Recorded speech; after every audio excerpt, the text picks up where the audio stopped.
Magandang araw mga kaibigan. Bigyan natin ng reaction opinion itong post ang balita ngayon. Adyong, iginiit na nasiyahan ang taong bayan sa testimonya ni Kalilong. Excuse me ha. Iginiit ni House Prosecution Team spokesperson at Lanao del Sur, Congressman Adyong, na hindi lamang ang prosecution panel ang nasiyahan sa naging testimonya ni NBI Senior Agent John Mark Calilong sa impeachment trial ni VP Sara Duterte, kundi maging ang taong bayan. Ayon kay Adyong, napatunayan aniya ni Calilong ang kanyang trabaho sa pag-preserve at pag-authenticate ng mga video evidence na iniharap sa impeachment court. Sabi niya, hindi lang po tayo sa House Prosecution Panel lang satisfied. Even po ang taong bayan dahil na-prove po ni Mr. Calilong na yung kanyang trabaho ng pag-preserve at pag-authenticate nitong mga video na ito ay na-establish sa korte at sa taong bayan. Si Calilong ang unang testigong iniharap ng House Prosecution Panel kaugnay ng Article 4 ng impeachment complaint laban kay VP Sara. Samantala, question naman ang kampo ng depensa ang halaga ng kanyang testimonya at inigit na hindi ito nakapagpatibay sa kaso. So, Calilong, expert witness. Kuno, paano naging expert ang isang tao na 2 weeks lang ang training niya galing pa sa isang supplier ng government machineries? To me, hindi siya expert. Pwedeng competent. Yan ang exact tanong. Kasi kung expert, yung it will take years of training bago ka maging expert sa forensic authentication o ganyan. Sa kanya, 2 weeks lang eh. Tapos, ang kanya is, ikinumpir lang niya yung mga post, tapos manual, ganun lang. At saka, wala namang kumu-question doon sa authenticity ng video. Yung video na yun is kalat.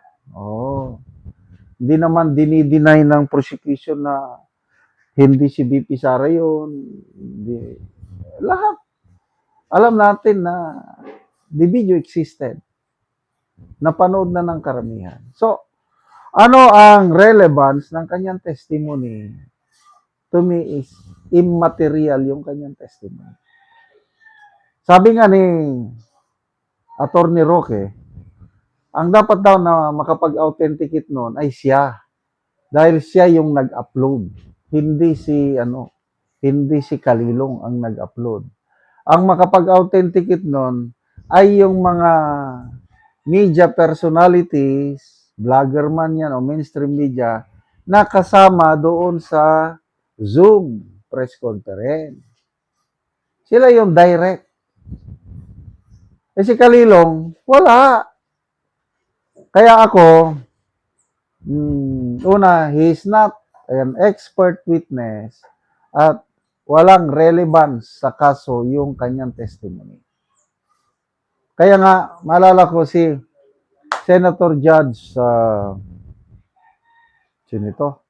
Bam Aquino nagtanong, meron ba kayong i-represent na testigo na magpapatunay na mayroong na-hire na assassin si VP Sara? Sumagot naman ang House Prosecution Panel, si Attorney Liguta, na meron. Yun ang hintayin natin. Kasi ang issue is, totoo ba na may na-hire na assassin? Hindi yung video. Kasi yung video, no question na yun. Talagang nandyan yung video. Kaya to me, Calilong is nothing. So, hindi ako sang-ayon itong sinasabi ni Adyong na dito. Tingnan natin ang reaksyon ng taong bayan. 12,000 ang nag-react. 10,000 ang tumatawa, 1,000 ang galit. So that's 11,000. 434 lang ang nag-like, 334 ang nag-love. So wala pang ilang percent ito. 95% hindi naniniwala, hindi umaayon, sumasang-ayon sa pahayag ni Adjong. So, itong kanila is more on propaganda eh. Para i-condition nila ang mind ng taong bayan na panalo sila. Comments. Rene Oriendo, Adjong, binababoy mo lang ang sarili mo. Ernesto Marcoso, sino bang taong bayan sa inyo, Adjong? Dahil iba ang sabi ng karamihan. Sherlock, talaga nasisiyan kami manood sa defense team. Ang talagang believe ako doon ay yung pagko-question ni Attorney Carlo Narbasa. Tama ba? Meron bang affidavit si Marcos Jr.? Wala. Meron bang affidavit si First Lady? Wala. May affidavit ba si Romualdez? Wala. So, do you have knowledge kung nagsampa sila ng kaso? Wala. Wala. Oh, di wala. Paano naging paano naging makabuluhan yung kanyang testimonya? So, sige na lang. Pagpasensyahan na lang natin sina Adjong. Kasi sa umpisa pa lang, alam na natin na matatalo sila dyan. Hindi nila makukundi si BP Sara kahit balibalik ta rin pa nila ang mundo. Salamat mga kaibigan sa inyong pagsubaybay sa channel nito. Nakakatulong kayo ng malaki sa tribong Talanding ng Bukidnon dahil ang income natin sa channel na ito is pantulong sa tribo. Namimigay tayo ng libreng yero at pako para makapagpatayo naman sila ng mas maayos na tirahan. Panoorin niyo ang video na ito. Na anak ko dire sa balay ni Karen Ngaso nga taga Barangay Tikalaan, Purok 3 San Alahay, Talakag Bukidnon. So mao na ni ang itsura og kadako sa buslot sa iyang yero.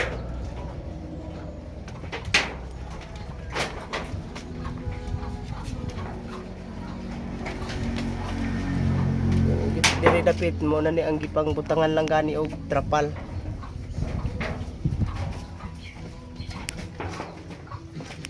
Sugi pang susugluhan lang gani ang uban. Ang diri gibutangan lang og tunnel bag. Tarpulin.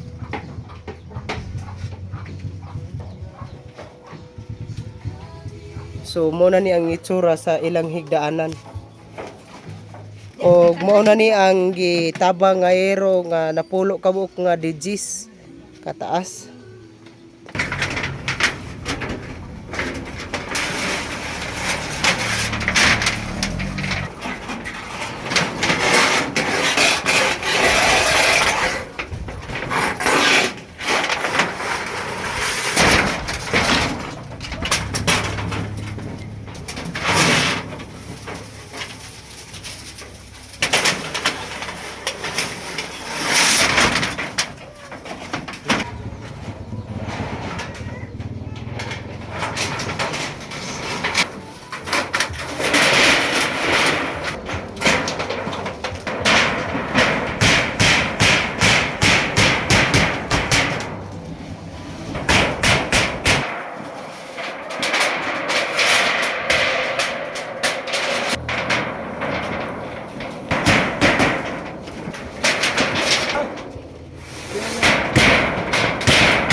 Ug karon naman nagyud sa pag-atop ang ginatabang nga yero.